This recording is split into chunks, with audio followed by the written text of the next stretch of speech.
discussion, this topic, make Egypt great again. Now, for those of you who have a biblical understanding about things, you will know that Egypt is symbolized in the New Testament, or in particular in Revelation. Egypt is symbolized as this worldly dominating system. But Egypt, in reality, in biblical history, in Old Testament times, was definitely a superpower. In fact, the superpower of the day, when Joseph was ruling as second in charge to the Pharaoh at that time. But the chapter of Exodus, the very first chapter of Exodus, follows up when and after Joseph dies. After Joseph dies. And the Pharaoh, that was then Pharaoh when he was alive, he's dead. And that all the people who came with Jacob from Israel to Egypt, when Joseph was running Egypt, when Israel was going through a famine, well, all those that came over with Jacob, that generation, they all died. So we come to Exodus chapter 1, and we're told what I just indicated. And Joseph died in verse 6, and all his brothers and all of that generation. So Jacob, his family, Joseph, who was also Jacob's son, but then all of the people of that generation, including the Pharaoh and other Egyptians, they had all died. And then it says in verse 7, after Joseph, it says that Joseph had died and his brothers had died and that generation had died. Then it tells us in verse 7, but the children of Israel were fruitful and increased abundantly. They multiplied and grew exceedingly mighty, and the land was filled with them. So during the time after Jacob and his 70 brethren, when they came to Egypt to live where Joseph was ruling, it says that out of the people that came to Egypt from Israel, it says they had grown and increased abundantly. They were fruitful. And they multiplied and they grew exceedingly mighty. And the land was filled with them. So here's the picture. Because what we have here is a picture that begins with the Israelites immigrating to Egypt. They were in Egypt. And they got there and they came there when it was discovered that Joseph, their son, Jacob's son, whom his brothers had sold into slavery. But later, when it became about who he was and that he was the one who was, for all intents and purposes, ruling and reigning over Egypt, they all migrated to Egypt to get away from famine. Basically, they came to Egypt from Israel at this time to have a better life. To have a better life, which they got, as is made plain in verse 7, when, as I have already said, they were fruitful and increased abundantly, multiplied and grew exceedingly mighty. And it says that the land was full of them. Full of them. Now, verse 8, it says, now there arose a new king over Egypt who did not know Joseph. A new king who did not know Joseph. It is safe to say that he knew who Joseph was. He was aware of Joseph's exploits and successes. He was aware that Joseph was responsible for bringing the Israelites into Egypt. He was aware that Joseph had a friendly relationship with the Pharaoh because that Pharaoh at the time had made Joseph second in charge. He knew the history of Joseph. But what he is saying, when it says here, when the Bible is saying that he did not know Joseph, it means that he didn't like what Joseph stood for. He didn't essentially like how Joseph ran Egypt and where he took Egypt for whatever reasons why. He didn't like the direction that Joseph led Egypt. To bring this up into modern speak, this new king did not like or appreciate the policies of the previous king and the previous leadership, the Pharaoh and Joseph. This new king wasn't having it. He wasn't having it. He was a new king, and he wanted to have nothing to do with anything that was done by the previous government of Egypt. He wanted nothing to do with it. Nothing. He is what we would call today an agent of change. He is what we would call today a disruptor. He is one who believed that everyone who was running things before did not run it correctly, and he was going to upset the apple cart. The relationship up to this point between Egypt and Israel was fine. There was nothing to fear. For all intents and purposes, everyone was content. But now this new king came to power. This new king came to power, and he wanted to change things. He wanted to change things. He wanted to disrupt. He wanted to get rid of every vestige of anything that was created or devised or planned out or mapped out by Joseph and the previous Pharaoh, the previous king. This new king wanted to change everything. And I'm hoping that at the outset, you're going to start beginning to see some familiar things going on here. My brother Earth, good to have you here, my friend. Now, a new king arose who did not know Joseph, as I said.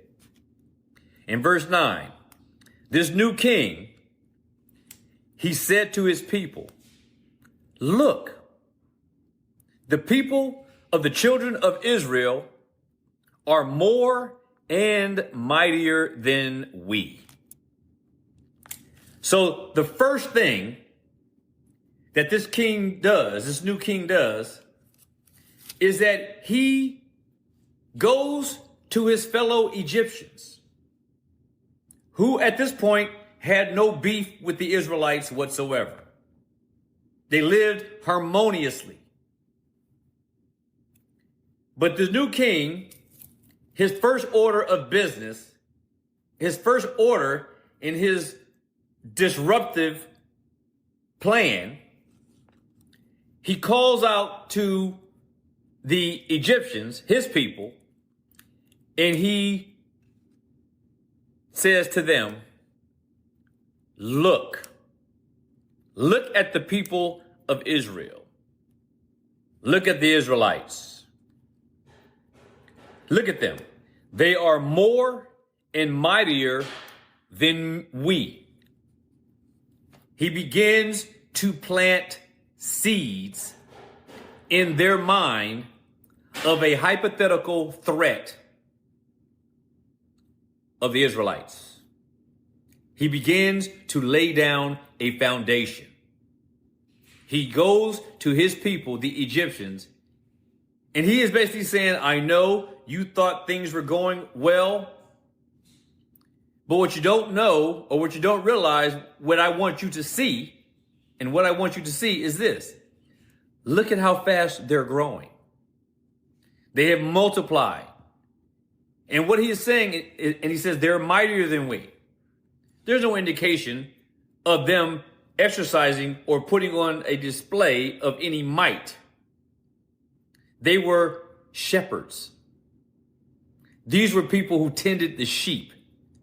These were the people who were carving out and making knives and making bows and arrows and this kind of thing. These were people who were shepherds.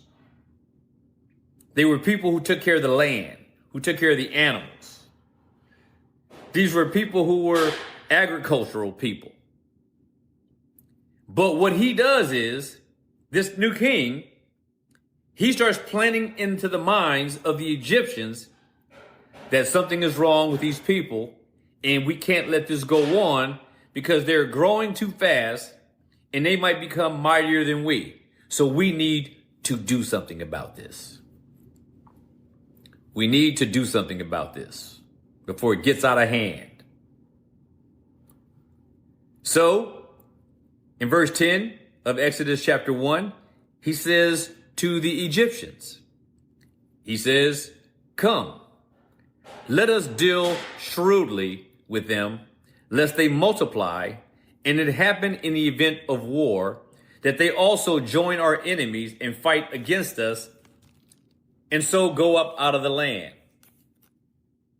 So here's what happens. Here's what is happening.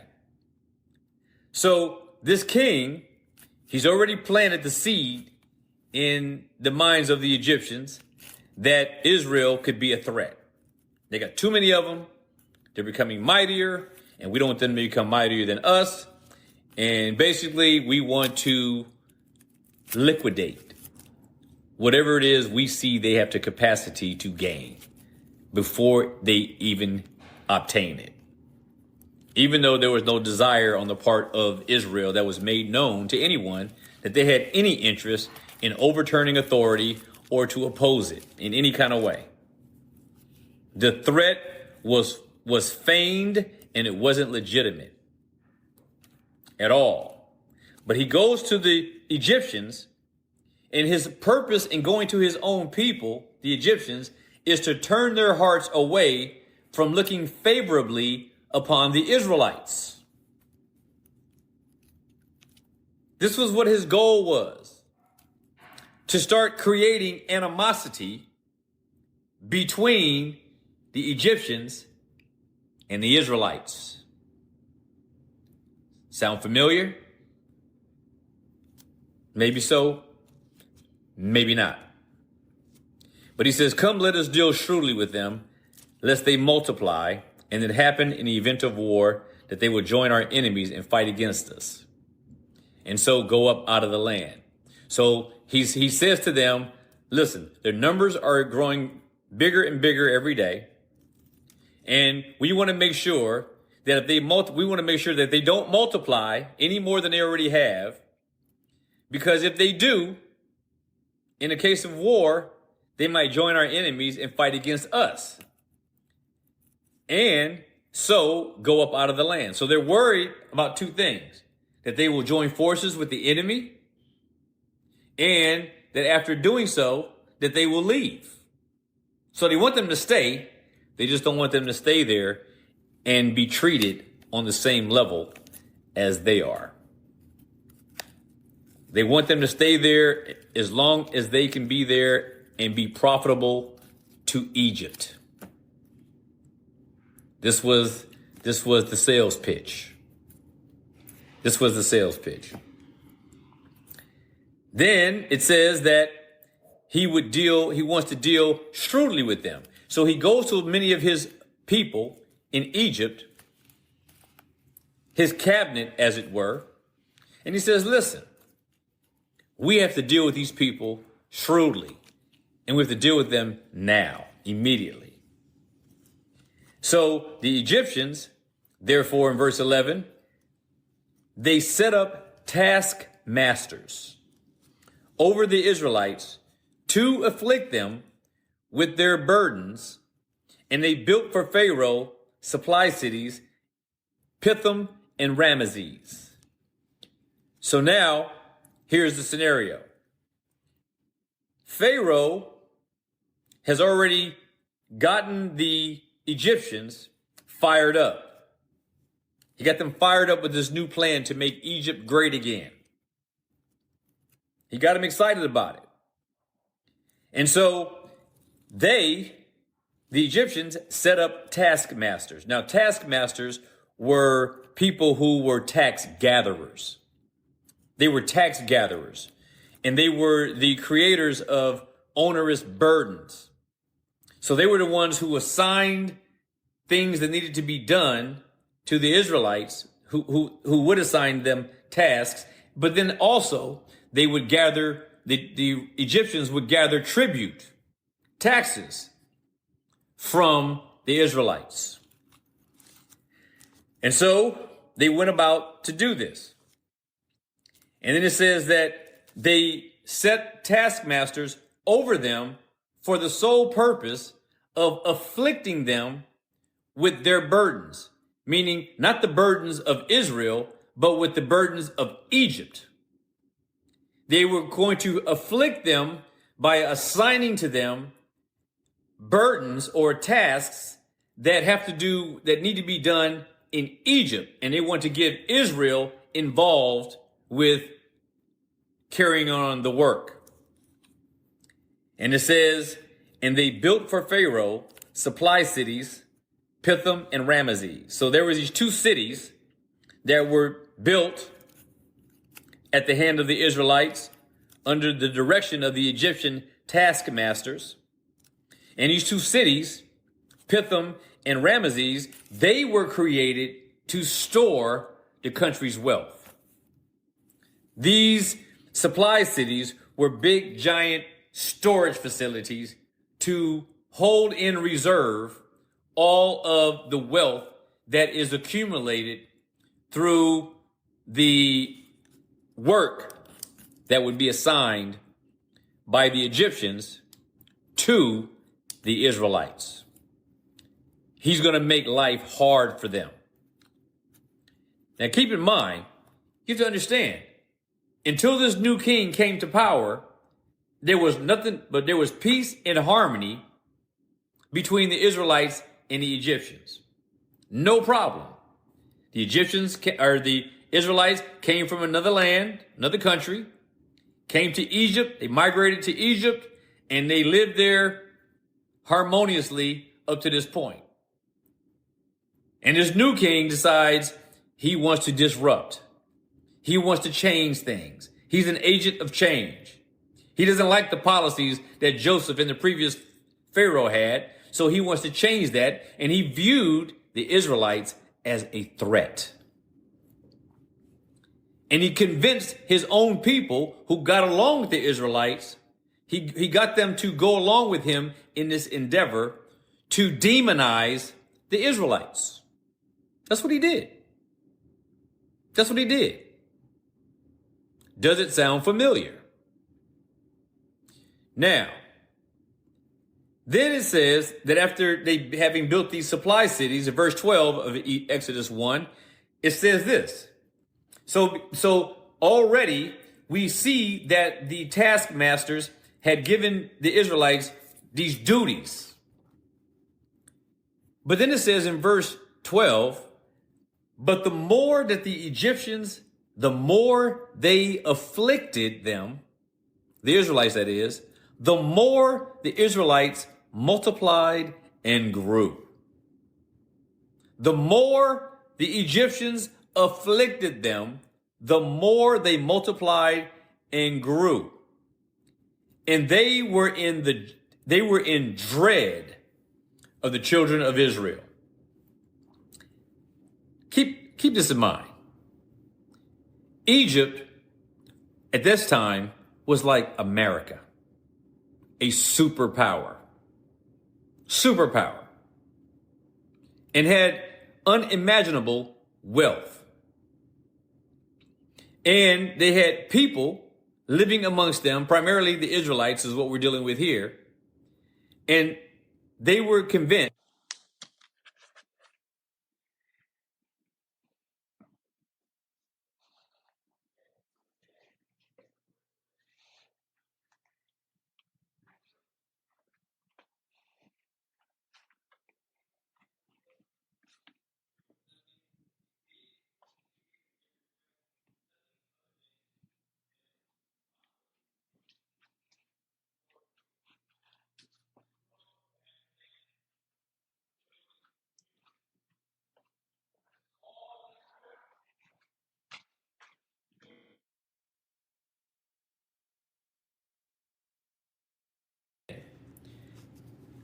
And he gave a reason. They're a threat to us. They might join our enemies. They're growing at too fast a pace, and their population could dominate ours. We can't let that happen. We need to control their population and let me make it absolutely and unequivocally certain in your understanding. This king wanted to control and reduce the population of the Israelites. Sound familiar? He wanted to reduce their population. And so he convinced his people, he convinced the other Egyptians that the Israelites were bad for business. They were bad for the country. And if Egypt was going to be great, he needed to stem the tide of the growth of Israel. That's what he wanted to do, control their population. Now, it says that the more that Pharaoh afflicted them, it had the opposite effect of what he was intending. He thought that his treacherous burdens was going to diminish their efforts, diminish their growth, diminish their will. But it didn't. It increased. Amen, earth. You know where I'm going.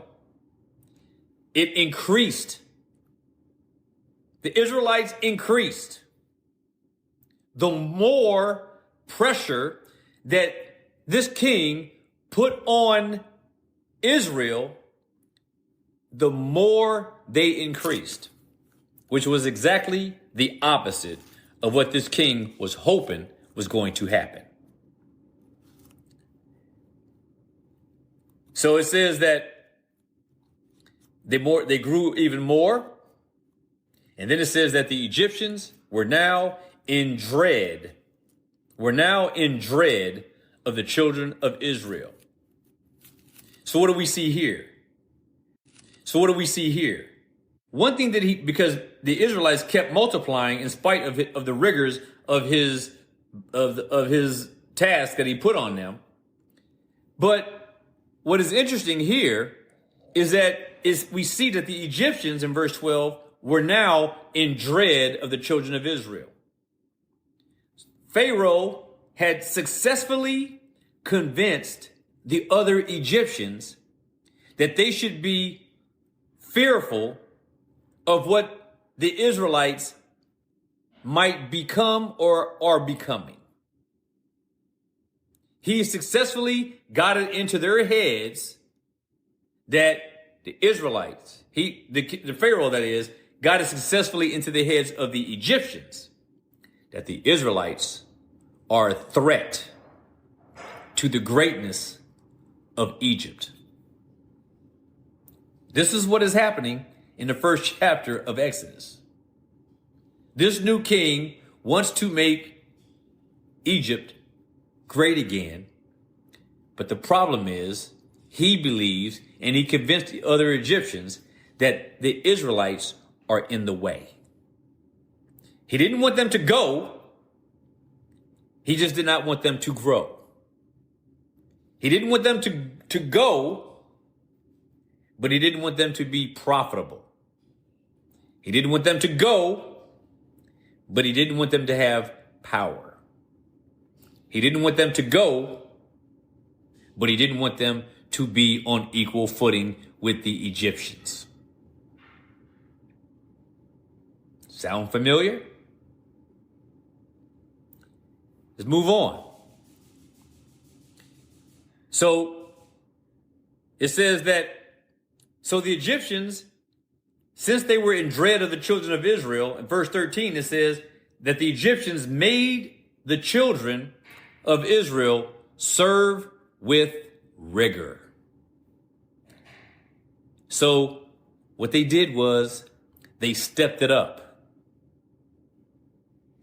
They stepped it up. So here's the scenario.